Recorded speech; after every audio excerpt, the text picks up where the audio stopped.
Hello జ్ఞాపకాల నీడ కార్యక్రమానికి స్వాగతం. ఏంటి నాగరాజ్ జ్ఞాపకాల నీడ కార్యక్రమం ద్వారా ఏదో ఫ్యాక్షన్ ఏరియాలు, ఈ ఘర్షణలు, ఈ స్టోరీలను వినిపిస్తున్నారు. దీనివల్ల ఎవరికి లాభం అనేవారు కూడా ఉన్నారు.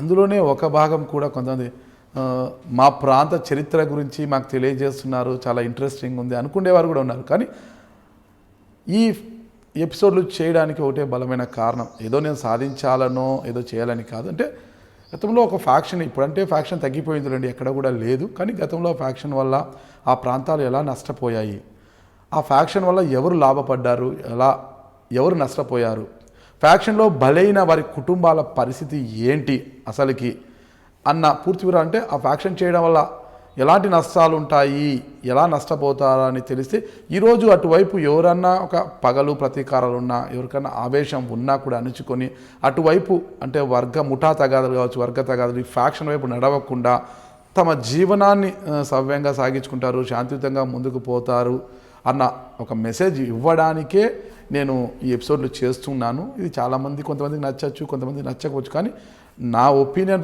నేను అనుకుంటున్నది, నా అభిప్రాయం ఇది. నా అభిప్రాయం ప్రకారం తెలుసుకున్న అందరూ కూడా నన్ను ఆశీర్వదిస్తారని, అందరూ కూడా నా ఎపిసోడ్లని చూస్తారని నేను ఆశిస్తున్నాను. ఓకే, ఇకపోతే మొన్నటి వరకు మనము రేనాటిగడ్డ ఫ్యాక్షన్, మీకు తెలుసు, అవుకు ఇవన్నీ కూడా ఈ ప్రాంత రేనాటిగడ్డలోని అవుకు ఈ ప్రాంతం అంతా కూడా మనము ఫ్యాక్షన్ ఏరియాగా పిలుస్తుంటాము. దానికి సంబంధించి మనకు సీనియర్ జర్నలిస్ట్ అయిన సుబ్బారెడ్డి గారు కావచ్చు, కాశీపురం ప్రభాకర్ రెడ్డి గారు చాలా ఎపిసోడ్లు కూడా చెప్పడం జరిగింది. ఇప్పుడు మనము అదే కర్నూలు జిల్లాకు చెందిన పంచపాలెం, అంటే పత్తికొండ, మద్దికెర, దేవనకొండ, పీకోటకొండ, కపట్రాల, ఈ ప్రాంతాలను పంచపాలెం అంటారన్నమాట. అంటే ఇదంతా కూడా, ఇవన్నీ కూడా ఫ్యాక్షన్ ఏరియాలు, ఫ్యాక్షన్ ప్రాంతాలు, ఫ్యాక్షన్ గ్రామాలు అన్నమాట. అయితే దీనికి కేంద్ర బిందువు పత్తికొండ ఒక కేంద్ర బిందువుగా ఉంటుంది. అంటే ఈ ఫ్యాక్షన్ మూలాలన్నీ అక్కడి నుంచి స్టార్ట్ అవుతుంది, ఇక్కడి నుంచి వెళ్ళి మొత్తం ఉంటుంది అన్నమాట ఆ ప్రాంతం. ఈ పంచపాలెంలో, గతంలో అది పాలెగాళ్ళ ప్రాంతం అనేవాళ్ళు, దాన్ని అలాగే పంచపాలెం అంటారు అనమాట. అంటే పత్తికొండ పేరు వినగానే అందరికీ గుర్తుకొచ్చి కరువుకు కేర్ ఆఫ్ ఈ పత్తికొండ.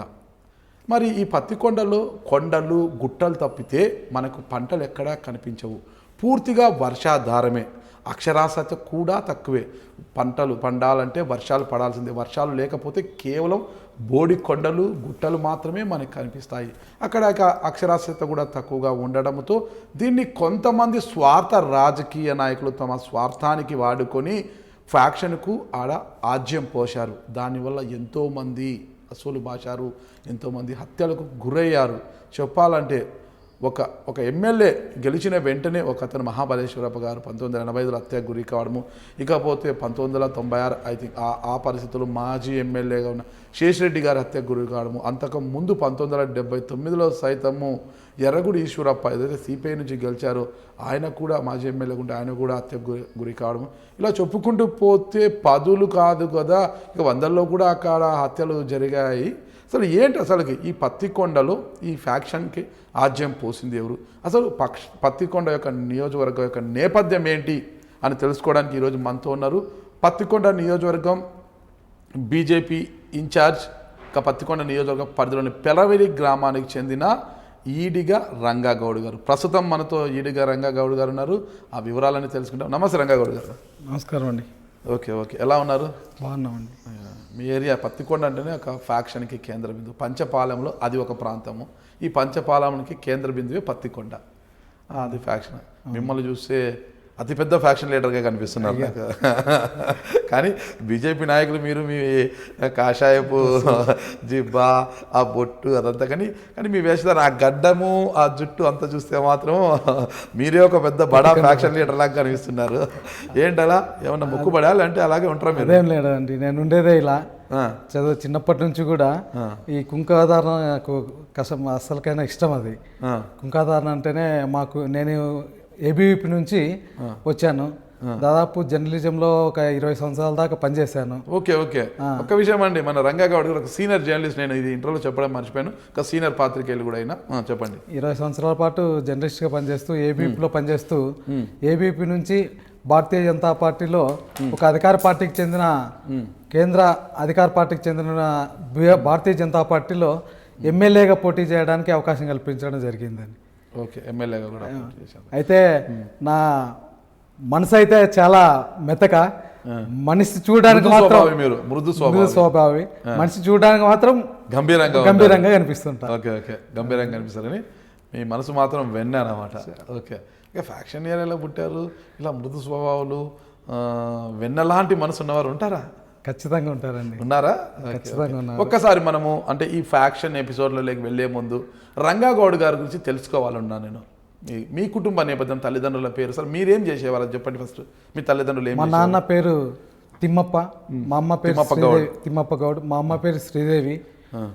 మాకు ముగ్గురు అన్నదమ్ములు మేము. నేను పెద్దవాడిని, మా తమ్ముడు నాగరాజు గౌడ్ రెండోవాడు, మా తమ్ముడు మూడోవాడు సోమశేఖర్ గౌడ్. మేము ముగ్గురం మా నాన్నకు. అయితే మా నాన్న చిన్న వ్యవసాయ కుటుంబం, 7 ఎకరాలు కలిగిన భూమి ఉన్న కుటుంబం మాది. మా నాన్న కూడా కొద్దిగా వ్యాపారం చేసేవాడు చిన్నప్పటి నుంచి కూడా. నేను చిన్న చదువుతప్పుడు కూడా అరే మనకు ఈ చదువులు అంటే ఎక్కడ ఏం లేదు, కనీసం మనం ఏదో వ్యాపారం చేసుకున్నాం లేకుంటే పొలాన్ని చేసుకున్నాం బతుకుదామని చెప్పేవాడు. దాంతోటే చదవక మా ఊర్లో 10వ తరగతి దాకా ఉండేది స్కూలు. 10వ తరగతి దాకా అక్కడ చదివా. మా పెరవల్లో జెడ్పీ హై స్కూల్ ఉంది పెరవల్లో. మా పెద్దనాన్న కొంచెం మా నాన్న అన్న పక్కిరప్ప, మా నాన్న అన్న గ్రామ పంచాయతీ సభ్యుడు, పెరవలి పెద్ద గ్రామ పంచాయతీ అది. మా నాన్న మా పెద్దనాన్న కుటుంబం కూడా అక్కడ అగ్రవర్ణాలకు సంబంధించిన రెడ్లకు అనుకూలంగా ఉండేవారు. ఓకే. అయితే నేను 10th అయిపోయిన తర్వాత ఇంటర్ గుంటకల్లో చదివేటప్పుడు ఏబీవీపీకి ఆకర్షితులై మరి హిందూ భావాలు కలిగి హిందూ భావజాలం కలిగి ఏబీవీపీలో పనిచేయడం జరిగింది. ఏబీవీపీలో 92 నుంచి 97 దాకా ఏబీవీపీలో పనిచేస్తే 97లో నాకు పెళ్ళయింది. 97 ఫిబ్రవరి 20. ఇంటర్మీడియట్ వరకు చదివారు మీరు? ఇంటర్మీడియట్ వరకు చదివా. పాస్ అయ్యారా లేదా? లేదు, పాస్ కాలేదు. తర్వాత ఓపెన్ డిగ్రీ కట్టుకొని చదివా. అంటే ఇంటర్మీడియట్లోనే కొన్ని అప్పుడు కాలేజ్ ఘర్షణలు జరిగాయి. ఏ గ్రూప్లో ఉన్నారు అప్పుడు ఇంటర్మీడియట్లో మీరు? ఏ గ్రూప్ చదివారు? నేను హెచ్ఈసి. Okay, HEC. నేను మా పల్లె ప్రాంతాలంతా కూడా ఏఎస్ఎఫ్లో ఉండేవాళ్ళు, ఏబీవీపీ తక్కువ అక్కడ. ఓకే. అయితే అక్కడ కొన్ని కాలేజీ గొడవల్లోన అక్కడ దూరమై గుంటకల్ నుంచి వచ్చేసి మహానందిలో మళ్ళా ఇంటర్ జాయిన్ అయ్యాను నేను. అక్కడ మళ్ళీ రీజాయిన్ మహానంది. ఆ గొడవల నుంచి దూరం వచ్చి మహానందిలో జాయిన్ అయ్యాను. ఈరోజు నా పెళ్లి రోజు కూడా. ఓ ఓకే, పెళ్లి రోజు శుభాకాంక్షలు అండి. పెళ్లి రోజు శుభాకాంక్షలు. ఓకే. 97, 23, 24 పెళ్లి జరిగింది. నేను గుత్తి మండలం సంబంధించిన ఊటకల్లో పెళ్లి చేసుకున్నాను. 97లోనే? 97లో. చాలా చిన్న వయసులో పెళ్లి చేసుకున్నట్టున్నారు. వయసులో అప్పటికి 20 సంవత్సరాలు. 1975లో జన్మించారని నేను విన్నాను. ఓకే, చిన్న వయసులోనే. 97, 23, 24 పెళ్లి ఫిబ్రవరిలో ఉన్నది. ఆ తర్వాత 97 నుంచి బీజేవైఎంలో పనిచేశాను నేను. ఓకే. భారతీయ జనతా యువ మోర్చా. 98లోనే 98లో హంద్రి నివాస్ సుజల స్రవంతి కోసం కేశవ చౌదరి గారు పాదయాత్ర చేపట్టారు. ఓకే. అయితే ఆయన కొన్ని కారణాల వల్ల రోడ్డు ప్రమాదంలో మృతి చెందడంతో మా గురువు అయినటువంటి మా గురువు గారుగా భావించే కపిలేశ్వరయ్య నాయకత్వాన మంత్రాలయం నుంచి తనకల్ దాకా పాదయాత్ర చేశాను. ఓకే. ఆ పాదయాత్రలో అతి చిన్నవాణ్ణి నేనే. ఓకే. అయితే మా సార్ అప్పటికి, సార్ కాళ్ళు నొప్పిస్తున్నాయి కొద్దిగా వెహికల్ ఎక్కుతానంటే, వెహికల్ ఎక్కితే నువ్వు అటు నుంచి అట్లే పో, పాదయాత్ర అంటేనే ఇలా ఉంటుంది, పాదయాత్ర అంటే ఇలాగే చేయాలని చెప్పేసి పాదయాత్ర చేసాము. అప్పుడు 90 నుంచి బీజేపీలో ఉంటూ 99, 2000 దాకా భారతీయ జనతా పార్టీలో పనిచేసా. ఆ మధ్యలో కేసు రావడం వల్ల భారతీయ జనతా పార్టీలో పనిచేస్తూ మా ఎంపీటీసీ ఎలక్షన్లోన కొంతమంది అగ్రవర్ణాలు నా మీద కుట్రబన్ని కేసు పెట్టారు. ఆ తర్వాత ఆ కేసు నుంచి బయటకు వచ్చిన తర్వాత అటెంప్ట్ మర్డర్ కేసు పెట్టారు. Police assaulting SC/ST case. మా కుటుంబం మీద అంతా దాదాపు 44 మంది మీద కేసు పెట్టారు. అప్పుడు ఆ అగ్రవర్ణాల దెబ్బకు తట్టుకోలేక సరే అని చెప్పేసి నేను ఇది బాగలేదు, ఇంకా సమాజ సేవ చేయాలా, ఇట్లా రాజకీయంగా ఎదుర్కోలేకపోతున్నాం అని చెప్పేసి 2001లో ఆంధ్రజ్యోతి రీజాయినింగ్ ఓపెన్ చేశారు. అప్పుడు 2001 నుంచి 2017 దాకా తుగ్గలి మండల ఆంధ్రజ్యోతి విలేకరిగా పనిచేశాను. ఓకే. తర్వాత 2001 నుంచి 17 దాకా ఆంధ్రజ్యోతి, 17లో సూర్యపత్రిక పనిచేసిన, 15 నుంచి 18 దాకా. 18లో మళ్ళా భారతీయ జనతా పార్టీ నియోజకవర్గ ఇన్ఛార్జ్ ఉంటూ మా యొక్క కపిలేశ్వరయ్య, ఆనాటి రాష్ట్ర అధ్యక్షులు కన్నా లక్ష్మీనారాయణ గారు, సోమవీర్రాజు గారి అండదండలతో పత్తికొండ అసెంబ్లీ నియోజకవర్గానికి భారతీయ జనతా పార్టీ తరఫున పోటీ చేయడానికి అభ్యర్థిగా ఖరారు చేశారు. దాంతో పత్తికొండ నియోజకవర్గం అంతా కూడా కమలం అంటే ఏది, భారతీయ జనతా పార్టీ ఏది అనేది అందరికీ తెలిసే విధంగా నాకు అవకాశం కల్పించడం జరిగింది. ఏమి చేసినా ఓడిపోయారు. ఓటమి గెలుపు అంటే ఫస్ట్ మనకు ఆ యొక్క అభ్యర్థిత్వం ఖరారు చేయడమే గెలుపు. ఓకే. మా కుటుంబం రాజకీయ కుటుంబం కూడా కాదు. పత్తికొండ అంటేనే రాజకీయ కుటుంబం ఉన్న వాళ్ళకే టికెట్లు కూడా. ఇప్పుడు దాకా టీడీపీలో అయితేనేమి, వైఎస్ఆర్సీపీలో అయితేనే, కాంగ్రెస్లో అయితేనేమి రాజకీయ కుటుంబం ఉన్న రాజకీయ నేపథ్యం ఉన్న కుటుంబాలకే టికెట్లు ఇచ్చారు. కానీ నాకు ఎలాంటి రాజకీయ నేపథ్య కుటుంబం కాదు మాది.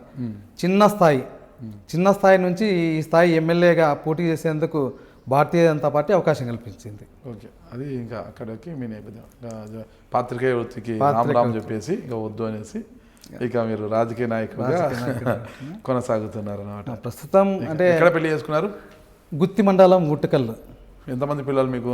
నాకు ఒక అబ్బాయి, ఒక అమ్మాయి. అమ్మాయికి కూడా 20వ తారీఖు మా మనవడు పుట్టాడు. ఓకే. ఈ రోజుకి 4 రోజులు అయింది. ఓకే. మా అబ్బాయి బీటెక్ అయిపోయింది. బీటెక్ అయిపోయి ఇంకా చిన్నది ఏదైనా వ్యాపారం చేసుకుందాం అనే ప్రయత్నంలో ఉన్నాడు. ఓకే. వ్యాపారం చేసుకుందాం అనే ప్రయత్నంలో ఉన్నాడు. మా అబ్బాయి కూడా ఏబీవీపీలో పనిచేస్తూ ఏబీవీపీ టెక్నికల్ సెల్ కర్నూలు జిల్లా కన్వీనర్గా ఇప్పుడు బాధ్యతలు నిర్వర్తిస్తున్నాడు. ఓకే, మంచిదండి. ఓకే, ఇకపోతే మనము ఇక ప్రధానమైన ఘట్టం మనది ఏదేందో జ్ఞాపకాల నీడ అంటే ఈ ఫ్యాక్షన్ ఎపిసోడ్స్ ఏదైతుందో దాంట్లోకి మనం అడుగు పెడతామండి.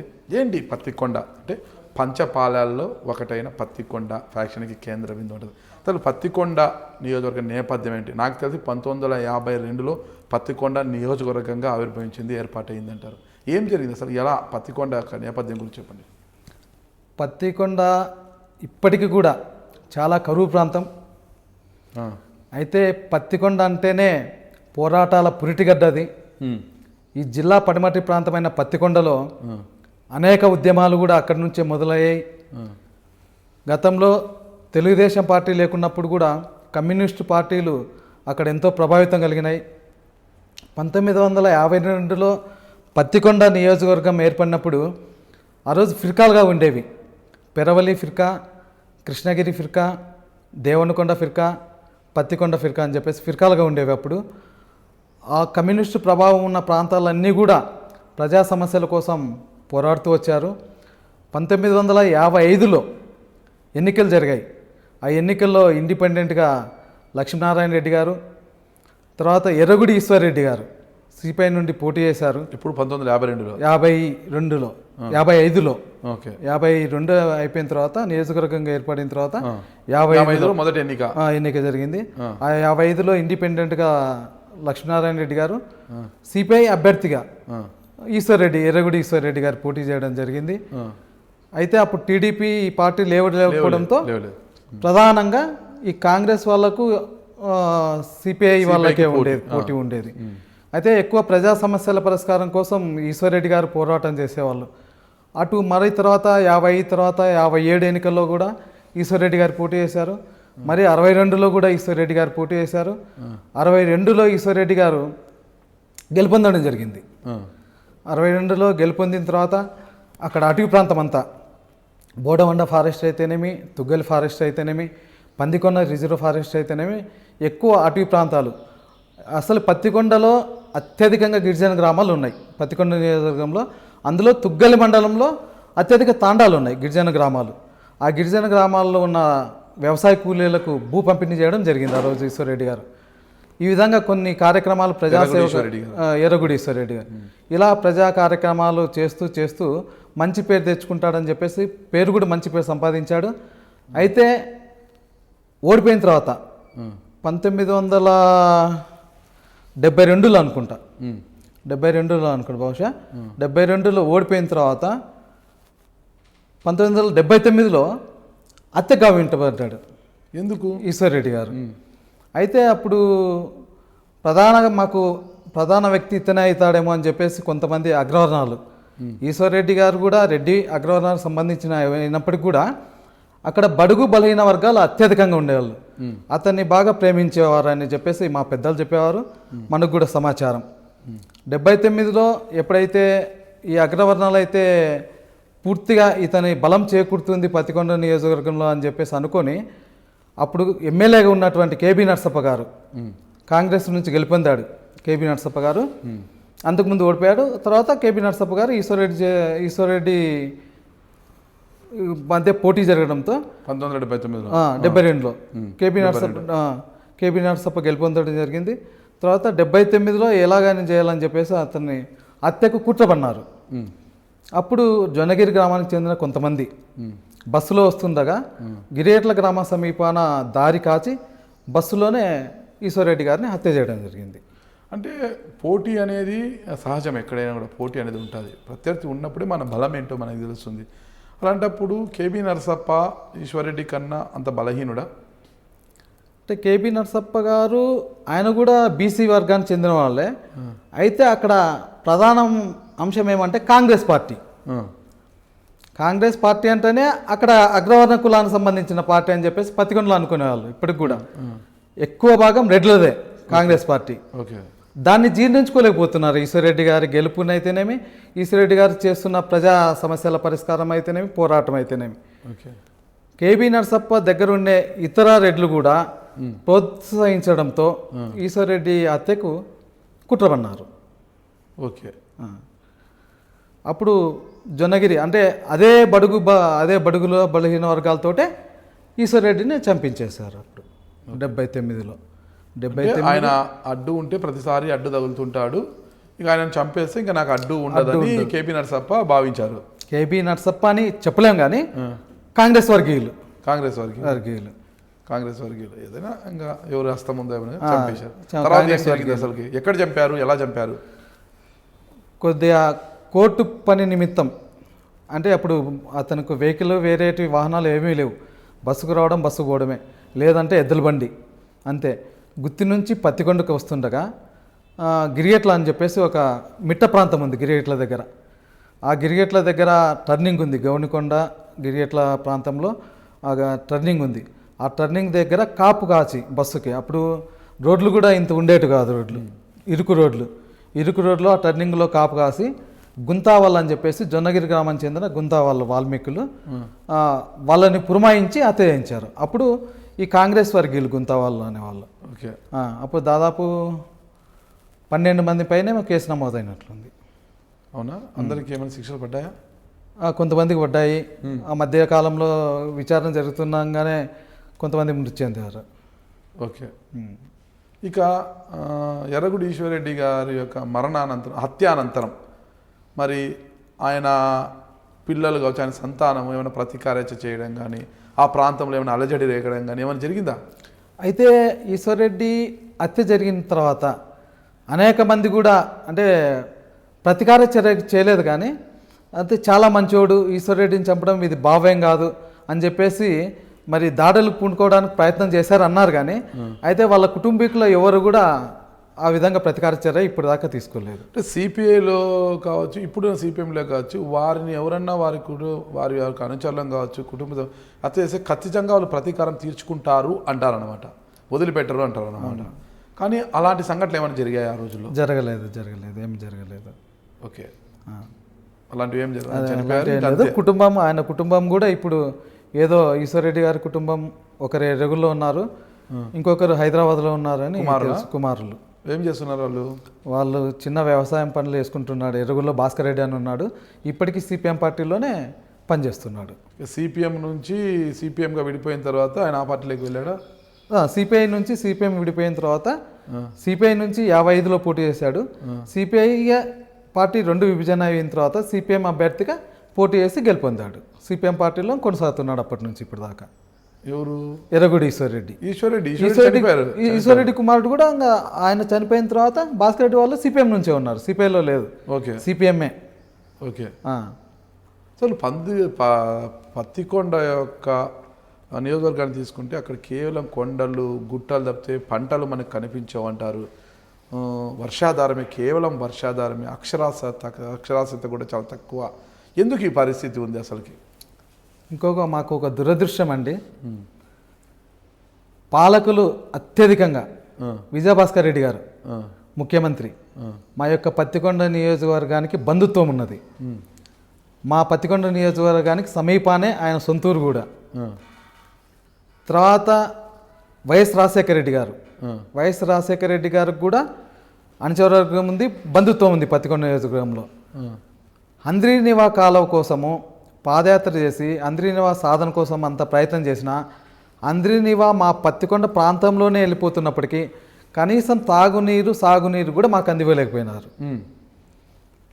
చాలా దురదృష్టం అసలు ఆ విషయం అయితే ఎప్పుడు కూడా మాకు కరువే.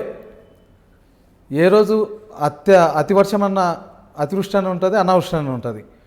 ఎక్కువ భాగం కొండలు కావడంతో మాకు ఫస్ట్ కాటం పత్తి అత్యధికంగా పండేది. కొద్దిగా నల్లరేగడి పొలం, కొంత ఎర్రరేగడి, దాంతో పత్తి పండించేవాళ్ళు. రాను పత్తి రాకపోవడంతో వేరుశెనగ పంట ఉండేది. ఈ వర్షాధారంతో వేరుశెనగ వాణిజ్య పంట సాగు చేసేవాళ్ళు. ఈ వర్షం ఎప్పుడైతే రాకపోవడంతో, తర్వాత గిట్టుబాటు ధర లేకపోవడంతో వాణిజ్య పంట మార్కెట్ అమ్మాలంటే మేము ఆదోని పోవాలి, ఆదోని కర్నూలుకో పోవాలి. ఆ గిట్టుబాటు ధర లేకపోవడంతో ఆ వాణిజ్య పంట వేరుశెనగ కూడా స్వస్తి పలికి ఆ కొండల్లోన మరి ఏ పంట అయితే దిగుబడి వస్తుంది అంటే కొండల్లో టమోటా పంట బాగా పండేది. మాకు టమోటా పంట, పత్తికొండలో టమోటా ఎక్కువలేండి. టమోటా పంట పత్తికొండ అంటేనే టమోటా గుర్తొచ్చేది. ఆ టమోటాను కూడా సరైన గిట్టుబాటు ధర లేకపోవడంతో ప్రతి ఎన్నికల్లో కూడా ప్రతి ఒక్కరు కూడా ఎవరు వచ్చినా అక్కడి నుంచి గెలుపొందిన వాళ్ళు కూడా టమోటా జ్యూస్ ఫ్యాక్టరీ ఏర్పాటు చేస్తాం. టమోటా జ్యూస్ ఫ్యాక్టరీ ఏర్పాటు వల్ల ఇక్కడున్న ప్రాంతాలందరికీ ఉపాధి కల్పించడమే కాకుండా టమోటా గిట్టుబాటు ధర వస్తుందని చెప్పేవాళ్ళే కానీ ఎన్నికల్లో ఇచ్చిన హామీలే ఒట్టి మూటలుగా మారుతుంది. ప్రాంతంలో ప్రధానమైన వాణిజ్య పంటగా తయారవుతుంది అది. ఇంకా ఇప్పుడు టమోటా పంట కూడా లేదు. ఇప్పుడు అసలుకి అది గిట్టుబాటు ధర లేకపోతే టమోటా పంట కూడా లేదు. ఇప్పుడు కంది ఉంది, ఆ కంది కూడా వర్షం వస్తే పండుతుంది, లేకపోతే లేదు. గత 7 సంవత్సరాల నుంచి ఎలాంటి పంట లేదు. కానీ అన్నీ కొండ ప్రాంతమే. మాకు పరిశ్రమలు లేవు. ముఖ్యంగా ఏదున్నా కానీ పరిశ్రమలు ఉంటే ఏదన్నా ఉపాధి పొందుతామనేది. అత్యధికంగా వలస వెళ్ళిపోతారు. ఈ మధ్య ఇంకా ఈ సీజన్ అయిపోయిందంటే వచ్చిన పంట ఏదంటే రైతులు 3 ఎకరాల్లో 4 ఎకరాలు 5 ఎకరాల్లో ఉన్నోళ్ళు కొంచెం పండించుకుంటారు. అది కూడా పంట రాకపోవడంతో మరింత అప్పులు చేసి బెంగళూరు కానీ హైదరాబాద్ కానీ రాజంపేట కడప అట్లా వలస వెళ్ళిపోతున్నారు. ఇప్పటికీ మాకు కరువే. ఆ కరువు నుంచి ఆదుకోవాలని చెప్పేసి ఎన్నిసార్లు విజ్ఞప్తి చేసినా కానీ పాలకులు పట్టించుకోవడం లేదు. అయితే భారతీయ జనతా పార్టీగా నేను ఎమ్మెల్యే అభ్యర్థిగా పోటీ చేసినప్పుడు కూడా టమోటా జ్యూస్ ఫ్యాక్టరీ ఏర్పాటు చేస్తామని చెప్పేసి ఆ యొక్క మేనిఫెస్టోలో చేర్పించడం జరిగింది. కేంద్ర ప్రభుత్వం ఏర్పడిన తర్వాత కేవీఐసి కింద ఖాదీ గ్రామీణోద్యోగం కింద ఆడ టమోటా జ్యూస్ ఫ్యాక్టరీ ఏర్పాటు చేస్తామని చెప్తే అక్కడ స్థలం కేటాయించాలని చెప్పేసి అప్పుడు మాకు కేవీఐసి చైర్మన్ చంద్రమౌళి గారు ఏబీవీపీలో పనిచేస్తూ పత్తికొండ ప్రాంతం అంతా పర్యటించాడు. ఆయన సొంతూరు కర్నూలు. ఆయనకు అవగాహన ఉంది కాబట్టి ఎలాగైనా టమోటా జ్యూస్ ఫ్యాక్టరీ ఏర్పాటు చేయాలని చెప్పేసి మొత్తం రైతులతో సమావేశం ఏర్పాటు చేసి ట్రైనింగ్ కూడా కల్పించి ఏర్పాటు చేసేయడానికి అప్పుడు ఉప ముఖ్యమంత్రిగా మన గౌరవనీయులు కె కృష్ణమూర్తి గారు ఉన్నారు. వారు స్థలం కేటాయించలేకపోయారు. ఓకే, మీరు చెప్పేదంతా వాస్తవమే ఉంది. పూర్తి వర్షాధార పంటలు, కొండలు గుట్టలు అన్నీ ఉన్నాయి. అది అక్షరాస్యత కూడా చాలా తక్కువడ. అయితే అలాంటి ప్రాంతము ఎందుకు ఫ్యాక్షన్కి కేంద్ర బిందువుగా మారిపోయింది? అసలుకి ఏంటి? వర్గపోరు ఎక్కడ ఎందుకు వర్గపోరు స్టార్ట్ అయింది? ఫస్ట్ ఎవరితో వర్గపోరు స్టార్ట్ అయింది? అక్కడ ఎవరైతే ప్రధాన పార్టీ కాంగ్రెస్ పార్టీ ఉందో ఆ కాంగ్రెస్ పార్టీ రెడ్ల సామాజిక వర్గానికి సంబంధించిన పార్టీ అని చెప్పేసి ఆ ప్రాంతంలో ఇప్పటికీ అనుకునేవారు. అక్కడ బలుగులకు ఎక్కువ పత్తికొండను ఫ్యాక్షన్ కేంద్రంగా చేసుకొని తమ స్వార్థానికి వాడుకున్నారు. ఎవరు? ఏ వర్గాలు? రెండు అక్కడ ఆజ్యం పోసింది కాంగ్రెస్ పార్టీ. ఒక్క కాంగ్రెస్ ఒకటే కాదు కదా, కాంగ్రెస్ మళ్ళీ ప్రత్యర్థి ఎవరు? కాంగ్రెస్ ప్రత్యర్థి సిపిఐ అయిపోయిన తర్వాత టీడీపీ వాళ్ళు. మహాబలేశ్వర్ గుప్తా 80 టీడీపీ వాళ్ళు వచ్చారు. ఓకే, టీడీపీ సిపిఐ ఈశ్వర్రెడ్డి గారు అత్యనంతరం ప్రధానమైన పోటీ వ్యక్తి ఎవరు లేకపోయారు అక్కడ. ఓకే, ఎవరు లేకపోవడంతో మహాబలేశ్వర్ గుప్తా 83లో టీడీపీ ఆవిర్భవించిన తర్వాత కాంగ్రెస్కు ప్రధాన పోటీ టీడీపీనే అని చెప్పేసి ఆ టీడీపీ నుంచి మహాబలేశ్వర్ గుప్తా గారు వచ్చారు. ఆ మహాబలేశ్వర్ గుప్తా ఎన్నికయ్యి అసెంబ్లీలో అడగబెట్టక ముందే అతన్ని హత్య చేశారు. అంటే అయితే ఇక్కడ మనకు వచ్చేది కర్నూలు జిల్లా అంటే రెండు పేర్లే, కోట్ల అండ్ కేఈ. ఈ రెండు వర్గాల మధ్య ఆధిపత్య పోరు. ముఖ్యంగా పత్తికొండ అంటే ఇంకా కేఈ వాళ్ళకి కోట్ల వాళ్ళకి అది సమీపమైంది. వారు కేఈ కుటుంబీకులు అక్కడ నుంచి గెలుపొందడం కూడా జరిగింది. అక్కడ ప్రాతినిధ్యం కూడా వాళ్ళు వహించారు. పత్తికొండని కేంద్ర బిందువుగా ఈ రెండు కుటుంబాలు చేసుకుని ఇంకా ఎవరైనా చేసుకున్నారా ఫ్యాక్షన్కి? కోట్లకు ఫ్యాక్షన్ సంబంధం లేదు. అయితే కోట్ల అనుచరులు కూడా హత్యగావింపబడ్డారు. అంటే కోట్ల విజయభాస్కర్ రెడ్డి వాళ్ళకి కావచ్చు, కేఈ కృష్ణమూర్తి వాళ్ళకి ఎక్కడ ఫ్యాక్షన్తో సంబంధం ఎక్కడ లేదు. సంబంధం వాళ్ళకి కత్తు పట్టరు, బాంబులు వేయరు, ఏం చంపరు. అంటే వెనక ఉంటారు. మీరు ఫ్యాక్షన్లో ఉంటే మీకు ఆశీర్వాదం ఇస్తూ మిమ్మల్ని రక్షిస్తూ వాళ్ళు ఉంటారన్నమాట. కేవలం రక్షకులుగా మాత్రమే వాళ్ళు ఉంటారు. అది అందరికి తెలిసిన విషయమే. వాళ్ళు రక్షకులు అని మనం చెప్పలేం. కాకపోతే అనుచరులు చేస్తున్నారంటే వారికి ఎవరో ఒకరు అండలేంది అనుచరులు చేయలేరు కదా. అక్కడ ఫ్యాక్షన్ బిందు ఏర్పడిన తర్వాత పెద్దవాళ్ళు అన్న వాళ్ళు అడ్జస్ట్ చేస్తూ రావాలి. కానీ దాన్ని ప్రోత్సహించింది ఎవరు స్వార్థానికి వాడుకున్నారు అక్కడ. ఆ రెండు కుటుంబాలు ఎప్పటికి కూడా ఎదురుపడలేదు. ఇప్పుడు ఆ రెండు కుటుంబాలు కలిసాయి. అయితే ఆ రెండు కుటుంబాల మధ్య ఈ కర్నూలు పార్లమెంటు పరిధిలో అనేక మంది హత్యగావం పెట్టబడ్డారు. అయితే ఆ కుటుంబాలకు సంబంధించిన ఒక్కరు కూడా మృతి చెందలేదు. ఓకే. టీడీపీలో మహాబలేశ్వర్ గుప్తా అంటే అప్పుడు కేఈ మాదన్న గారు ఉండేవారు.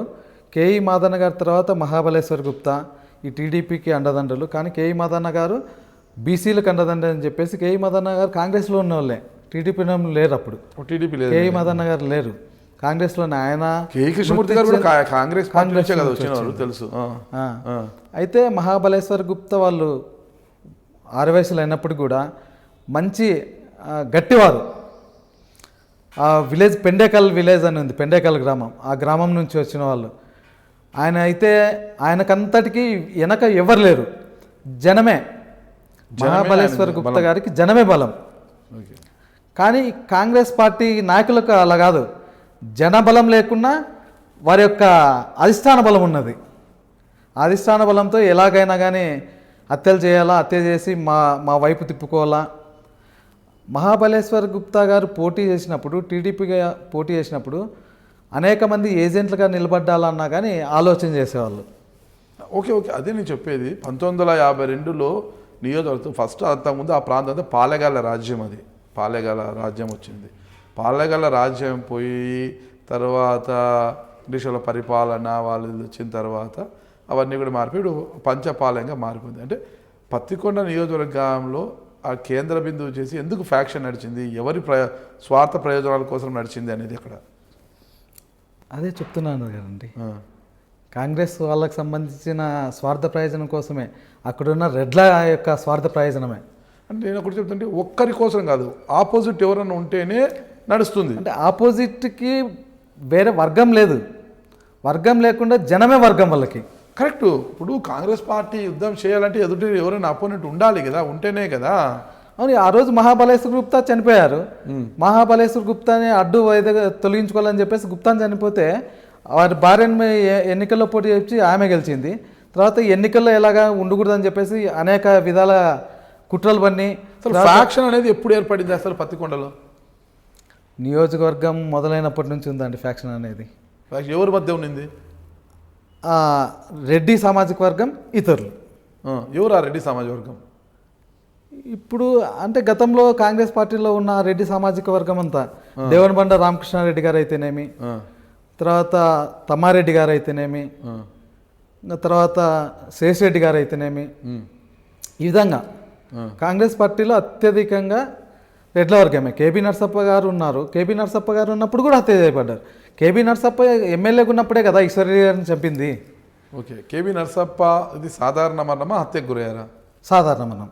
మీరు చెప్పిన తిమ్మారెడ్డి గారు కావచ్చు, ఇంకోరు కావచ్చు, వాళ్ళందరూ కూడా సాధారణ మరణాలనే హత్యకు గురయ్యారు. సాధారణ మరణమే. శేషరెడ్డి గారు హత్యకు గురిపడ్డారు, మహాబలేశ్వర్ గుప్తా గారు హత్యకు కాబడ్డారు. ఓకే. ఇక కాంగ్రెస్ పార్టీని ఒక వర్గంగా వాళ్ళకి ఎవరు అడ్డు లేకుండా తొలగించుకుంటూ వచ్చారు. అది ఓకే, అది అట్లా జరుగుతూ అది అట్లా ఏంటంటే ఫ్యాక్షన్కి బీజం పడుతూ వచ్చింది. ఇంకా వారికి ఎవరు వెనకుండి పెద్దలు ఆశీర్వచనాలు ఇస్తూ ముందుకు వచ్చారు. అయితే ఎర్రగుడి ఈశ్వరెడ్డి తర్వాత 1985లో అనుకుంటా, 1983లో టీడీపీ నుంచి ఎవరు గెలిచారు అక్కడ? 1983లో టీడీపీ నుంచి కాదండి, కాంగ్రెస్ పార్టీ గెలిచింది. తమ్మిరెడ్డి గారు. 1983 ఎవరు నిలబడ్డారు ఆడ? గుప్తా గారు, తమ్మారెడ్డి గారు, మహాబలేశ్వర్ గుప్తా నిలబడ్డారు. 85 వచ్చేసరికి మళ్ళా మహాబలేశ్వర్ గుప్తా మళ్ళీ గెలిచారు అక్కడ. అక్కడ బైపోల్ జరగడంతో మళ్ళీ మహేశ్వర్ ఎందుకు అక్కడ బైపోల్ వచ్చింది?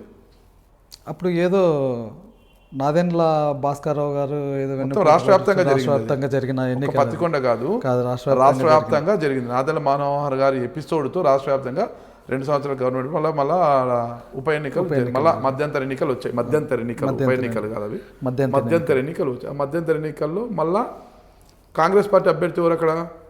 83లోనే మహాబలేశ్వర్ గుప్తా తమ్మిరెడ్డి గారు పోటీ చేశారు ఫస్ట్ టీడీపీ ఆవిర్భావంలో. అప్పుడు గుప్తా గారు చనిపోయారు. రాష్ట్ర వ్యాప్తంగా అప్పుడు టీడీపీ గారు ఉన్నప్పటికీ పత్తికొండ మాత్రం కాంగ్రెస్ గెలుపొందింది. తుగ్గలి తమ్మారెడ్డి గారు గెలుపొందారు. అప్పుడు గుప్తా గారు ఓడిపోయారు. గుప్తా గారు ఓడిపోయారు. అప్పుడు ఓకే. 85లో అప్పుడు మహాబలేశ్వర్ గుప్తా గారు, పాటిల్ రామకృష్ణారెడ్డి గారు, దేవనబండ రామకృష్ణారెడ్డి గారు, అప్పుడు మహాబలేశ్వర్ గుప్తా గారు గెలుపొందారు అప్పుడు టీడీపీ నుండి. ఓకే. అయితే ఆయన మహాబలేశ్వర్ గుప్తా గారు ఎమ్మెల్యేగా ఎన్నికయ్యి ప్రమాణ స్వీకారం చేయకమునిపే అతను తప్పించాలని చెప్పేసి ఆ యొక్క రామకృష్ణారెడ్డి వర్గీయులు అందరూ కూడా, కాంగ్రెస్ సంబంధించిన వాళ్ళందరూ కూడా మహాబలేశ్వర్ గుప్తాను ఇంట్లోనే చంపేయడం జరిగింది. ఇలా ఎందుకు చంపాలన్నంత కసి ఎందుకు వచ్చింది? గెలుపొందాడు, మా మీద గెలుపొందాడు అతను గుప్తా అసలుకి 6 వయసులేంది మా మీద పోటీ చేయడం అయింది, గెలుపొందాడు పోయింది. ఓకే. కొంతకాలం నుండి మేమే ఇక్కడ ఆధిపత్యం. ఓకే. అట్లాంటప్పుడు ఎట్లా ఉంటారన్న దురాలోచన ఉండొచ్చు. ఓకే. ఆ దురాలోచనతో మహాబలేశ్వర్ గుప్తా గారిని ఎమ్మెల్యేగా అడుగుపెట్టుకుందే, అసెంబ్లీలో అడుగుపెట్టుకుందే చంపేశారు. ఎక్కడ చంపారు? పత్తికొండలో ఆయన స్వగృహంలోనే. ఇంట్లోకి ఎలా చొరబడ్డారు అసలుకి? వాళ్ళ స్వగృహం అంటే అప్పుడు గుప్తా గారు ఇంత ఫ్యాక్షన్ ఈ విధంగా నన్ను హత్య చేస్తారు, నేను ఎమ్మెల్యేగా ఉన్నాను కదా అనే ఆలోచన లేదనమాట. ఓకే. ఆ రోజు ఏదో డ్రెస్ వేసుకొని పోయి ఏదో ఈ విధంగా పోయి చంపేసినారు అని చెప్పేసి ఏం డ్రెస్ వేసుకొని పోయి? కాకి డ్రెస్ ఏదో వేసుకొని పోయి యూనిఫామ్ అది మొత్తానికైతే అది ఏదో తెలియదండి, ఇంట్లోనే చంపేశారు మొత్తానికి. ఇంట్లోకి వెళ్ళి చంపారు అంటే ఎంత ధైర్యం, సాహసం చేసి ఉంటారు అసలుకి? అదే కదండి ఫ్యాక్షన్ అంటే, అదే రాక్షసతత్వం అంటే అదే కదా. ఓకే. ఇప్పుడు అతను ఫ్యాక్షన్ నుండి పుట్టుకొచ్చినవాడైతే, మహాబలేశ్వర్ గుప్తా ఫ్యాక్షన్ ఎక్కువ ఉండేవాడైతే నాకు కూడా 10 మంది అనుచరులు ఉండాలా, నాకు కాపలా ఉండాలా, చేయాలా అనేది ఈ ఆలోచన ఉండేది కాదు. అట్లా ఎత్తుటి వ్యక్తిని దెబ్బ కొట్టేలా ఆలోచన ఎన్నికల్లో ఓడిపోవడంతో ఎలాగైతే. రామకృష్ణారెడ్డి గారు అప్పుడు ఫ్యాక్షనిస్టా? రామకృష్ణారెడ్డి గారు కూడా ఫ్యాక్షనిస్ట్ అంటే కొద్దిగా జరిగేవి ఉండేటివి. ఎవరితో ఫ్యాక్షన్ నడిపేవారు? రామకృష్ణారెడ్డి గారు అప్పుడు అంతకుముందు పోటీ చేసినారు. రామకృష్ణారెడ్డి గారు, ఈశ్వర్రెడ్డి గారు వాళ్ళతో నుంచే ఉండేది అనమాట. ఫ్యాక్షన్ అయితే లేదు, వర్గపోరులు ఉండే. అది ఇంకా తన పైన వాడిని గెలవడంతో మహాబలేశ్వర్ కసితో ఇంటికి పోయి తర్వాత ఏం జరిగింది? అప్పుడు ఉప ఎన్నిక వచ్చింది. ఉప ఎన్నికల్లో అందరూ అధిష్టానం కూడా, తర్వాత అక్కడ ఉన్న జనాలు అందరూ కూడా ఆయన సతీమణిని సుబ్రత్నమ్మ గెలుపొందించారు సుబ్రత్నంని. అప్పుడు సుబ్రత్నంతో పాటు ఆల్వాల రాజశేఖర రెడ్డి ఆల్వాల వాళ్ళు పొడి చేస్తే ఇంకా అప్పుడు టీడీపీ నుంచి సుబ్రత్నమ్మ గెలిచింది.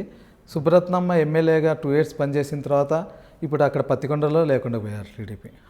రాజకీయ ఆధిపత్యం కోసమే పత్తికొండలో హత్యలు జరుగుతూ వస్తాయి అంటారు. కేవలం రాజకీయ ఆధిపత్యమే.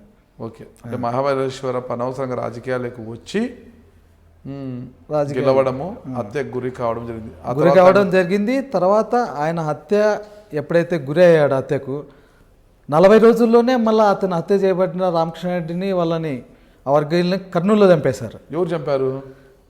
మహాబలేశ్వర్ గుప్తా గారి వాళ్ళ ఫాదర్, మా అబ్బాయిని ఈ విధంగా కుట్రబడి చనిపోయినారు కదా అనే ఉద్దేశంతో ఈ టీడీపీ సంబంధించిన కొంతమంది ఆయన అండదండలు, మహాబలేశ్వర్ గుప్తా గారి వాళ్ళ ఫాదర్ అండదండలు తీసుకొని 40 రోజుల లోపల కర్నూలులోనే కోర్టు పని మీద పోయిన వాళ్ళని చంపేయడం జరిగింది. ఎక్కడ చంపారు వాళ్ళని?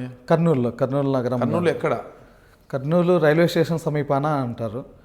అదే సర్కిల్, రాజుగారి సర్కిల్ దాటిన తర్వాత ఒక సర్కిల్ వస్తుంది, అక్కడ చంపేశారు అని చెప్తారు. మరి ఎంతమంది చంపారు ఆ రోజు? అక్కడ ఎన్ని మర్డర్స్ జరిగాయి ఆ రోజు? 2 చంపారు.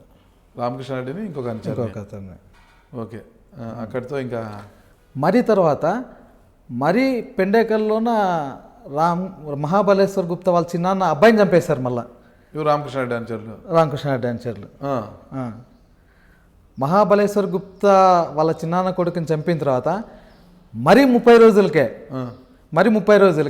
మహాబలేశ్వర్ గుప్తా వాళ్ళ నాన్న మళ్ళీ ఈ యొక్క నల్లారెడ్డి అని చెప్పేసి కాంగ్రెస్ సంబంధించిన కాంగ్రెస్ వర్గీయులు, ఈ రామకృష్ణారెడ్డి వర్గీయులు సంబంధించి కాంగ్రెస్ వాళ్ళని మళ్ళీ హత్య చేయించారు. ఏం పేరు మహాబలేశ్వర్ గుప్తా వాళ్ళ నాన్న పేరు? వెంకట్రామయ్య గుప్తా. మరి అంత ఫెరస్ చేశాయన? అయితే కొడుకుని పోగొట్టుకున్నాడు కదండి. కొడుకుని పోగొట్టుకున్నాడు. అసలుకి వాళ్ళకి అంత ధైర్యం లేదు. మరి ధైర్యం లేకపోతే ఇక్కడున్న వెనకున్న అనుచరులే అయ్యా మనం ధైర్యం లేకపోయినా రామకృష్ణ గుప్తా గారు అలా ఏం పేరు చెప్పారు, మహాబలేశ్వర గుప్తా వాళ్ళ ఆయన పేరు వెంకటరామయ్య. వెంకటరామయ్య గుప్తా ధైర్యం లేకుండానే ఈ హత్యలు చేయించారంటారా? ఇప్పుడు వెనకున్న వాళ్ళు అంతే కదండి. మీరు లేకపోతే ఇప్పుడు ఇంకా వేరే అక్కడ జనాలే లేరు టీడీపీకి, ఇంకా జనమే నాయకత్వం లేదు. మహాబలేశ్వర్ గుప్తా గారే ఏదో ధైర్యం చేసి పోటీ చేసి నిలబడి గెలుపొందాడు. అతనే చంపినారు. అతను పోగొట్టుకున్న తర్వాత ప్రతి ఒక్కరు పల్లెల నుంచి అందరూ కూడా పల్లెల నుంచి పోయి ఇట్లయితే మనం ఉండలేమయ్యా, ఎవరు ఉండలేరు, మేము కూడా జీవించాలంటే ఇంకా ఏదో ఒకటి ప్రతీకార చర్య తీసుకోవాల్సి ఉంది అని చెప్పేసి ప్రోద్బలం చేస్తూ ఉండడం. ఆ ప్రోద్బలం చేస్తుండడంతో అక్కడ హత్యలు చేయడం. మరి దానికి కౌంటర్గా మళ్ళీ వాళ్ళ ఊర్లోనే వాళ్ళ చిన్నాన్న అంటే వెంకటరామయ్య గారి వాళ్ళ తమ్ముని కొడుకుని చంపడం. మళ్ళీ దాని కౌంటర్గా మళ్ళీ ఆ గ్రామానికి చెందిన రెడ్లను చంపడం, భార్య భర్తలు ఇద్దరిని. ఎవరు వీళ్ళు వెంకటరామయ్య భార్య భర్తలు ఇద్దరిని చంపారు. ఏం పేరు వాళ్ళ పేరు? నల్లారెడ్డి. నల్లారెడ్డి ఆమె పేరు. ఎక్కడ చంపారు వాళ్ళని?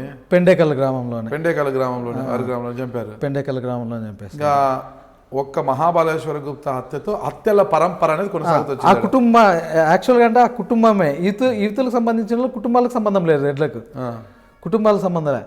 ఈ గుప్తా కుటుంబానికి సంబంధించిన వాళ్ళే గుప్తాని చంపడం, గుప్తా తర్వాత మళ్ళీ వాళ్ళ తమ్ముని చంపడం, అక్కడితో ఆగిపోయింది. ఇంకా ఓకే. అటు తర్వాత ఎన్నికల్లో శేషరెడ్డి గారు పోటీ చేశారు, తర్వాత ఉచ్చప్ప గారు పోటీ చేశారు. ఓకే. అక్కడికి గుప్తా వాళ్ళ కుటుంబము, ఆ గుప్తా ఫ్యాక్షన్లు అక్కడికి నిలిచిపోయాయి. ఇంకా మరి పత్తికొండ కరువు కాటకాలకు పెట్టింది, కానీ భూస్వాములు మాత్రం ఎక్కువ ఉంటారు అక్కడ. భూస్వాములు అంతా ఎక్కువ ఉంటారు.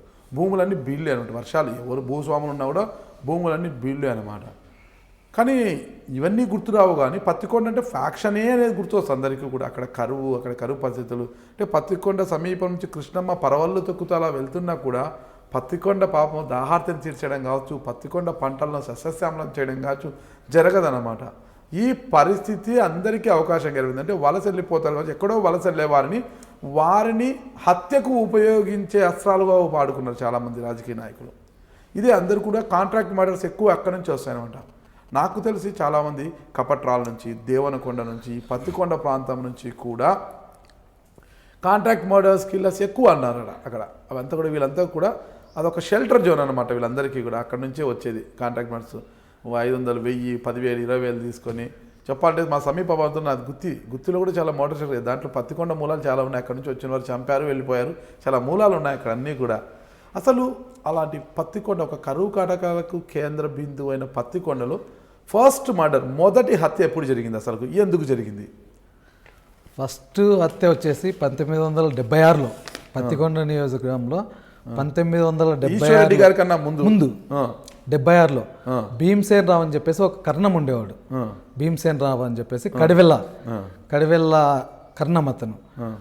ఆ ఇందిరాగాంధీ ఎమర్జెన్సీ తర్వాత 75 తర్వాత ఎమర్జెన్సీ పెట్టిన తర్వాత 76, 77 ఆ ప్రాంతంలో ఎవరైతే భూస్వాములు ఉన్నారో ఆ జాబితా ఇవ్వాలా అని చెప్పేసి ప్రభుత్వం లెక్కలు తీసింది.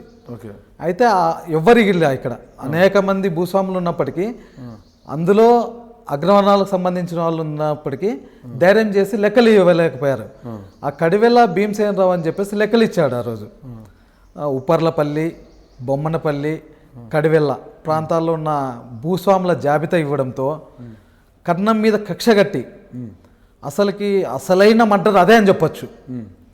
ఆ భీమసేన్ రావుని ఆ ప్రభుత్వం వాళ్ళు తీసుకొచ్చి, అంటే వీళ్ళంతా అండ ఉండి గెస్ట్ హౌస్లో కట్టేశారు. భీమసేన్ రావుని కర్ణం ఎవరు కట్టేశారు? అగ్రవర్ణాలు అంటే ఈ భూస్వాములు. ఆ భూస్వాములు ఎవరు? వాళ్ళు భూస్వాములు అక్కడున్న రెడ్డి, కడివెల్లకు సంబంధించిన రెడ్డి వాళ్ళు. రెడ్డి వారి పేరు గుర్తుందా? రెడ్డి అంటారు అంతే. ఆయన పూర్తి పేరేమో రామ్ రెడ్డి ఏదో చెప్తారు. కడివెల్ల సంబంధించి కట్టేసిన తర్వాత ఇతను ఎలాగైనా అని ఏమైనా చేయాలని చెప్పేసి కడివెల్లలోన ఎద్దుల బండి మీద ఊరేగింపు చేసి రోడ్డు పక్కనే మారెమ్మవారిని దేవత ఉంది. ఆ దేవత బలిస్తారే బలిదానం, ఆ విధంగా ఆ పీఠం మీద పెట్టి భీమసేన్ రావుని హత్య చేశారు. తల నరికారా? చాలా తల నరికారు. భయంకరమైన హత్య అది. అంత కంటగింపుగా మారాడా భీమసేన రావు వాళ్ళకు? మరి మా యొక్క భూమిని ప్రభుత్వం లాక్కోవడానికి కారణం భీమసేన్ రావే కదా. భీమసేన్ రావు ఈ లెక్కలు చెప్పకపోతే మా భూములు అనేది ఎక్కడున్నాయో ఏం కథ తెలియదు. ఓకే. మరి భీమసేన్ రావుని చంపేస్తే ఇంక ఎవరు లెక్కలు ఇచ్చేవాడు ఉండరు భయపడి. ఓకే. కాబట్టి భూస్వాముల పెత్తనం కొనసాగాలంటే భీమసేన్ రావు లాంటి వాళ్ళు ఎంతమంది ఉంటారో ఏమో తెలియదు, కానీ మొట్టమొదటి వ్యక్తి భీమసేన్ రావుని చంపాలని చెప్పేసి కుట్ర పన్ని ఆ రోజు భీమసేన్ రావుని హత్య చేయించడం జరిగింది 76లో. అక్కడి నుంచి పత్తికొండ నియోజకవర్గంలో మొట్టమొదటి హత్య భూస్వాముల ఆధిపత్య పోరు భూస్వాముల కోసమే హత్య చేయబడి జరిగింది. ఓకే. ఆ తర్వాత 79లో ఎమ్మెల్యేగా మాజీ ఎమ్మెల్యే ఎర్రగుడి ఈశ్వర్రెడ్డి గారిని చంపడం. అయితే ఎంత కరువు కాటకాలు ఉన్నప్పటికీ కూడా, చాలా కరువు కాటకాలు ఉన్నా దాన్నే ఈ భూస్వాములు పెత్తందారు వ్యవస్థ భూస్వాములు ఇక్కడ ఈ బడుగు బలహీన వర్గాలకు సంబంధించి భూములు లేవు, ఖచ్చితంగా వాళ్ళ దగ్గర పోయి పని చేయాలా, వాళ్ళ దగ్గర ఇచ్చిందే తీసుకోవాలి తినాలా. వీళ్ళని మనం గుప్పెట్లో ఎట్లా పెట్టుకోవాలంటే కనీసం వీళ్ళకి జొన్నలో రాగులో ఏదో ఒకటి గింజలు ఇచ్చేసి వాళ్ళ గుప్పెట్లో పెట్టుకొని రే ఇది పోయి చేసిరా అంటే చేసి వచ్చేవాళ్ళు. అప్పుడు ఆ విధంగా పెత్తందారులు రాజకీయానికి ఉపయోగించుకొని హత్యలకు కుట్ర ఉసిగొల్పుతున్నారు. ఆ విధంగా ఉసిగొల్పినదే ఈశ్వర్రెడ్డి గారి హత్య. ఓకే. ఎవరైతే ప్రజా సంక్షేమం కోసం పాటుపడినాడో, ప్రజలకు లబ్ధి చేకూర్చున్నాడో అలాంటి ప్రజల్నే భూస్వాములు వాళ్ళ యొక్క పెత్తందార వ్యవస్థని దగ్గర పెట్టుకొని మీకు భూమిని వంచిస్తానని చెప్పేసి ఆ ఈశ్వర్రెడ్డిని హత్య చేయించబడ్డారు. ఆ పత్తికొండ ఈశ్వర్రెడ్డిని కావచ్చు, దానికి ముందు భీమసేన్ రావు కడివెల్ల భీమసేన్ రావు, తర్వాత ఎర్రగుడి ఈశ్వర్రెడ్డి హత్య చేయించబడ్డారు. ఆ తర్వాత ఈశ్వర్రెడ్డి తర్వాత రాజకీయంగా ఇంకా ఎవరైతే మాకు అడ్డు రాకూడదని చెప్పేసి రాజకీయంగా ఈశ్వర్రెడ్డి తర్వాత మహాబలేశ్వర్ గుప్తా రావడం, టీడీపీ నుండి మహాబలేశ్వర్ గుప్తా ఎన్నికల్లో పోటీ చేసి గెలుపొందడం, మళ్ళీ మహాబలేశ్వర్ గుప్తాను కూడా అడ్డు తొలగించుకోవాలనే ఉద్దేశంతో అక్కడున్న సామాజిక వర్గంతా ఏకమయ్యి మహాబలేశ్వర్ గుప్తాని హత్య చేయించారు. ఆ ప్రాంతంలో రెడ్ల ఆధిపత్యం అంత బలంగా ఉంటుందా? రెడ్ల ఆధిపత్యం కదండి, రెడ్ల ఆధిపత్యమే అంత. అయితే ఇతర పార్టీకి సంబంధించిన కానీ ఇతరులు కానీ ఆధిపత్యం చేయడానికి లేదు వాళ్ళ దగ్గర. ఓకే. వీళ్ళ దగ్గర భూస్వాములు డబ్బులు ఉన్న వాళ్ళు. అప్పుడు రెడ్లు కానీ కర్ణం కానీ రెడ్ల పాలన కదా. ఒక భూమిని కొలిపియాలన్నా, లేకుంటే భూమిని పంచిపెట్టాలన్నా, లేకుంటే కప్పం కట్టించాలన్నా రెడ్లనే. ఇప్పుడు ఈడిగనో లేకపోతే కురువనో గొల్లనో లేకపోతే చాకలనో వాళ్ళంతా వాళ్ళు వృత్తి పనులు చేసుకునే వాళ్ళే. వాళ్ళకి ఎదిరిస్తే అది కూడా ఉండదు, పెట్టే అన్నం కూడా పెట్టరని చెప్పేసి. అప్పుడున్న అందులో చదువు లేదు, అక్షరాస్యత తక్కువ. ఈ మధ్యన అక్షరాస్యతో మాలాంటి వాళ్ళు కొంచెం అంతో ఇంతో పరిజ్ఞానం కదిలి రాజకీయాల్లో పనిచేస్తున్నాం, కానీ అప్పట్లో ఏం లేదు. అప్పట్లో వారైతే ఏ విధంగా చెప్తే ఆ విధంగా ఆ మాట కట్టబడి ఉండేవాళ్ళు. ఆ విధంగా వాళ్ళ యొక్క రాజకీయ అభివృద్ధి కోసం ఇతరులని ఏ విధంగా అయితే మట్టు పెట్టాలో కుట్ర పన్ని అదే బడుగులతోటి కుట్ర చేయించి హత్య చేయించేవాళ్ళు. అదే హత్యనే మహాబలేశ్వర్ గుప్తది కూడా. మహాబలేశ్వర్ గుప్తది కూడా కొనసాగింది. అంటే మొత్తం కూడా పత్తికొండ ఒక ఫ్యాక్షన్ కేంద్రం ఎందుకు అయితే దానికి ఆజ్యం వస్తుంది రెడ్లు. ఆ రెడ్డి సామాజిక వర్గం వారే ఎక్కువ ఆధిపత్యం చెలాయిస్తూ ఎవరు తమకు ఎదురొడ్డినా కూడా ఎదురు వచ్చినా కూడా, అంటే వీళ్ళు వారికి ఎదురెళ్ళినా వారికే ప్రమాదం, వాళ్ళు రెడ్లకు ఎదురొచ్చినా వాళ్ళకే ప్రమాదం అన్నట్టుగా ఆ బాలకృష్ణ డైలాగ్ ఏదో ఆకు ముళ్ళ మీద ఉన్నా ముళ్ళ ఆకు మీద ఉన్నా ఆకే బొక్క అనేసి ఎట్లా రెడ్లు వాళ్ళకి ఎదురెళ్ళినా వాళ్ళు రెడ్లకు ఎదురొచ్చినా వాళ్ళు పోవాల్సిందే, ఆ అడుగులు పోవాల్సిందే. అలా వాళ్ళ యొక్క పరంపర కొనసాగిస్తూ ఆధిపత్యం చెలాయిస్తూ వచ్చారు. మరి రెడ్ల ఆధిపత్యానికి ఎప్పుడు ఎవరు ఎలా చెక్ పెట్టారు? ఆ రెడ్ల ఆధిపత్యాన్ని చెక్ పెట్టడానికి మహాబలేశ్వర్ గుప్తాని ఎన్నుకున్నారు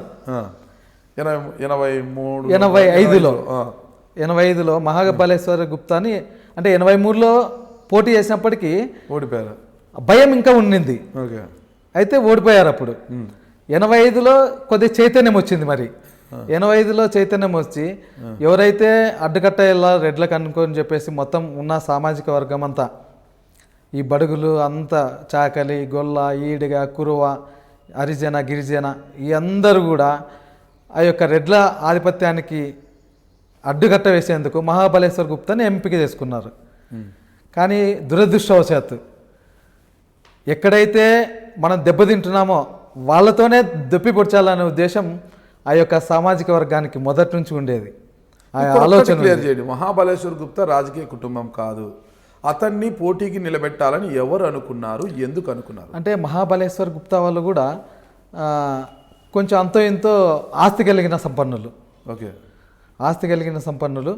అప్పుడున్న నేపథ్యంలోన ఎన్టీఆర్ గారు ఎవరైతే పోటీలో ఉంటారో అని చెప్పేసి, ఇప్పుడు మిగతా వాళ్ళు ఉన్నారు, మిగతా వాళ్ళు ఆర్థికంగా కానీ కనీసం ఎన్నికల్లో తిరగడానికి కూడా స్తోమత లేని వాళ్ళు, అందులో రెడ్లతో అప్పులు చేసుకొని ఉన్నవాళ్ళు. ఈరోజు మొన్నటి ఎన్నికల్లో పోటీ చేయాలంటే అప్పు కట్టరా అంటారు. ఆ అప్పు కట్టలేక ఏం చేయలేక వాళ్ళకి ఎదురొడ్డు లేక చెప్పింది సరే దేవరా అని చెప్పేసి ఉంటూ వచ్చేవాళ్ళే. కానీ మహాబలేశ్వర్ గుప్తా ఆ రోజుల్లో కొద్ది కాస్తో గీస్తూ ఉన్నందువల్ల మహాబలేశ్వర్ గుప్తా వాళ్ళకి ఎన్టీఆర్తో పాటు బడుగు వర్గానికి సంబంధించిన కొంతమంది అండ ఉండడంతో ఎన్నికల్లో పోటీ చేస్తాడు. ఓకే, పోటీ చేయడం గెలుపొందడం జరిగింది. గెలుపొందిన తర్వాత తొలగించుకున్నాడు. అసెంబ్లీలో అడుగు పెట్టక ముందే అధ్యక్ష అనక ముందే అంతమంది ఇచ్చేశారు. ఇంకా ఆయన కళ కూడా నెరవేరలే. కళ అసలుకి అసెంబ్లీ ఎట్లుంటుందో కూడా చూడలే. అసెంబ్లీ ఎమ్మెల్యేగా ఎంపిక అయ్యే కోసం గ్రామం తిరిగాడు, కానీ మొత్తం గ్రామాన అందరినీ పలకరించాడు.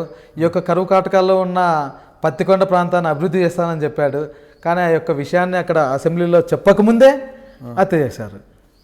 ఓకే, అది ఆధిపత్యపూర్, రాజకీయ ఆధిపత్యపూర్. ఇది రాజకీయ ఫ్యాక్షన్ అది. అంటే అక్కడ నుంచి ఫ్యాక్షన్ మొదలైంది. ఇంకా ఓకే, ఈశ్వర్ రెడ్డి గారి హత్య వరకు ఫ్యాక్షన్ లేదు. ఈశ్వర్ రెడ్డి గారి హత్యకు రాజకీయ నేపథ్యం ఉంది, రాజకీయం. కానీ ఇక్కడ ఫ్యాక్షన్ వచ్చేసింది. ఓకే, బలేశ్వర్ గుప్తా రామకృష్ణారెడ్డి వాళ్ళు చంపడము, మళ్ళీ వీళ్ళ నాన్న రామకృష్ణారెడ్డి వాళ్ళని చంపించడం, మళ్ళా వాళ్ళు వీళ్ళ వాళ్ళని చంపడం, మళ్ళీ వీళ్ళు వాళ్ళని చంపడం. మరి మొత్తంగా తీసుకుంటే మహాబలేశ్వర గుప్తా నాన్న రంగయ్య వెంకటరమణ గుప్తా అన్నారు. మరి ఆయనని ఎవరైనా చంపారా? ఆయనే చనిపోయారు? లేదు, ఆయనే చనిపోయాడు. వయసు తర్వాత వాళ్ళ ఫ్యాక్షన్ ఇంకా అక్కడికి ఇంకా మహాబలేశ్వర గుప్తా కుటుంబం ఫ్యాక్షన్ అక్కడికి ఆగిపోయింది. అయితే వారి యొక్క అనుచరవర్గం మళ్ళా ఫ్యాక్షన్లో ఉన్నారు. ఓకే, అంటే మహాబలేశ్వర గుప్తా ఒక సిట్టింగ్ ఎమ్మెల్యేగా ఉంటే చనిపోవడంతో అప్పటి ముఖ్యమంత్రి ఎన్టీఆర్ రామారావు గారు వచ్చారు అటుకేమైనా పత్తికొండకి? ఎన్టీ రామారావు గారు రాలేదండి. రాలేదు. ఓకే, రాలేదు, ఎన్టీ రామారావు గారు రాలేదనుకున్నా. కాకపోతే అక్కడ ఉన్న సంబంధించిన మంత్రి వచ్చారు.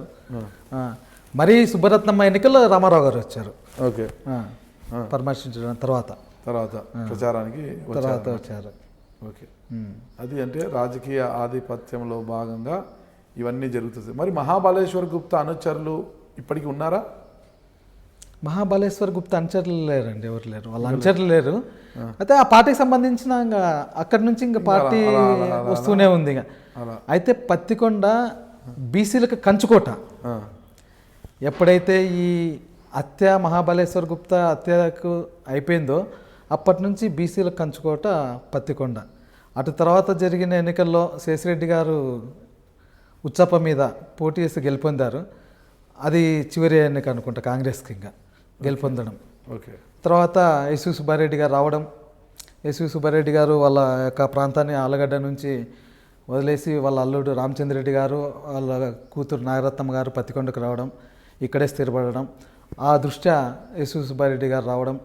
ఎస్వి సుబ్బారెడ్డి టీడీపీ నుంచి పోటీ చేయడం. బీసీలకు కంచుకోట టీడీపీ.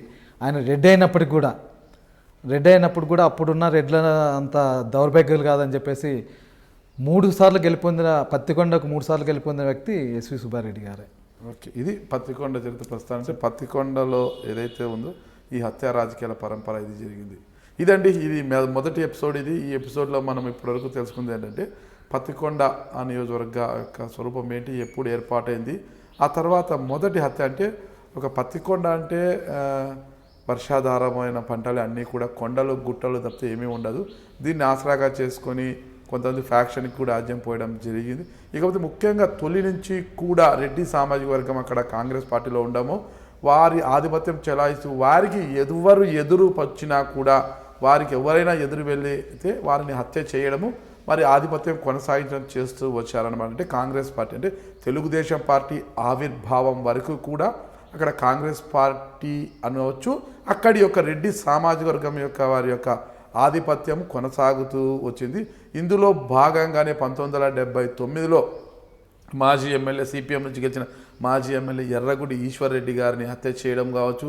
మళ్ళా తర్వాత 1985లో పత్తికొండ నుంచి గెలిచిన ఆరవైశ్య సామాజిక వర్గానికి చెందిన మహాబలేశ్వర గుప్తను హత్య చేయడము, ఇవన్నీ కూడా జరుగుతూ వచ్చేది. ఆ తర్వాత ఇది మొదటి ఎపిసోడ్లో మనం తెలుసుకుంది. ఇక రెండో ఎపిసోడ్లో ఈ తర్వాత మరి పత్తికొండలోనే హత్యకు గురైన మాజీ ఎమ్మెల్యే శేషిరెడ్డి గారు అరంగేట్రం ఎలా జరిగింది, శేషిరెడ్డి గారు అరంగేట్రం ఎలా జరిగింది, మరి శేషిరెడ్డి గారిని కూడా హత్య చేయాలన్నంత కక్ష ప్రత్యర్థుల్లో ఎందుకు వచ్చింది, అసలు ఎందుకు హత్య చేశారు, ఎక్కడ ఎలా హత్య చేశారు, మరి శేషిరెడ్డి గారి హత్య తర్వాత ఆయన సతీమణి నీరజారెడ్డి గారు ప్రతీకారేచ్ఛతో వాళ్ళందరినీ కూడా ఎలా హత్య చేయించారు ఏమిటి అన్నది కూడా రెండవ ఎపిసోడ్లో తెలుసుకుంటాం మనము. అంతవరకు వేచి ఉండండి. థ్యాంక్ యూ అండి. నమస్తే. మీరు చూస్తున్నారు ఐ డ్రీమ్ న్యూస్ని. Please subscribe. I dreams For more videos, subscribe I Dream. Please subscribe for more videos. I dream. I dream. for more videos. Subscribe, I dream. Please subscribe. Subscribe I dream channel. Do subscribe. I dream. I dream ఛానల్ని do watch I Dream.